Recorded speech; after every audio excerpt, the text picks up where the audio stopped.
Hello everybody, welcome back to Showbiz Video. I have a post-Valentine's Day film review for you. It's a post-Valentine's Day review instead of an actual Valentine's Day review because sadly I just did not have time. But I have a movie here that I definitely highly recommend, and it's from a genre of film that I normally really can't stand. Um, I'm not a fan of romantic comedies, really. I'm not a fan of date movies, pretty much. Uh, they have an audience. I'm not part of that audience, and that's okay. But this movie right here is actually not only just a great date movie.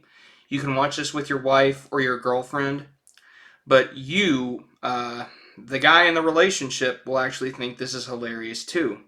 And this isn't some sappy, cutesy ootsy, PG-13 crap fest, essentially. This is actually a really hilarious R-rated comedy. I would definitely say if you liked Wedding Crashers, um, this would definitely make a great addition to your film library. I actually think it's better than Wedding Crashers. I saw Wedding Crashers at the theater, and I felt by the third act it just fell apart and became just your standard date movie slash rom-com. But this is a 10 out of 10.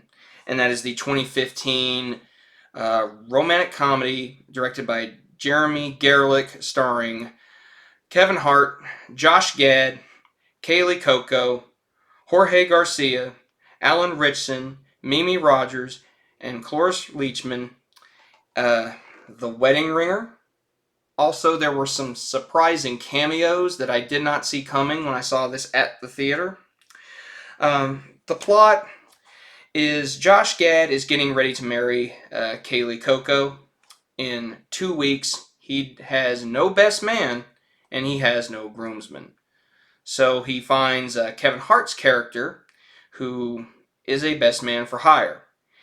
So he hires Kevin Hart in addition to a ragtag team of interesting but very weird characters, colorful characters, that's it, to pull off essentially what is a giant con. And some really, so much stuff is in this that is hilarious.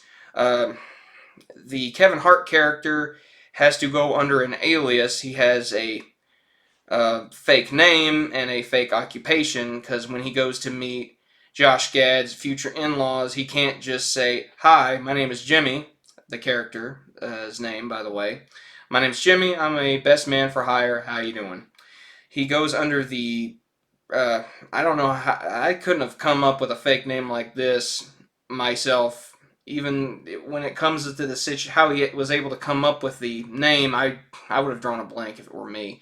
He goes under the alias of Bick Mitchum, a army chaplain, and that scene where he meets the future in-laws, Mimi Rogers is going to be his future mother-in-law, by the way, is really freaking hilarious, and where he has to learn to get used to his fake name is quite funny. I remember quoting that scene in my head a bunch of times after I first saw this film. There's also a hilarious bit where they go to a normal wedding, and I don't want to give too much of this away, but when I first saw ads for this on TBS back in the day, and I kept seeing them, I thought, maybe there's something to this. And it wound up being a really great experience for me. And if you're like me, and the idea of watching something like The Notebook or Love Story or most anything that Nicholas Sparks ever worked on just does not appeal to you at all, I would highly recommend picking up The Wedding Ringer. This is definitely worthy of being in your film collection. Please go pick this up. I got this off of Amazon.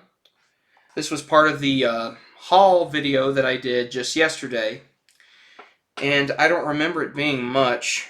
I don't remember exactly how much it was, but I would say it's under 20 bucks. So pick this up. It's great. I don't want to spoil too much of this. And there's something you can watch for next Valentine's Day. But anyways, good night, everybody. I'm Jimmy with Showbiz Video, and I'll see you next time.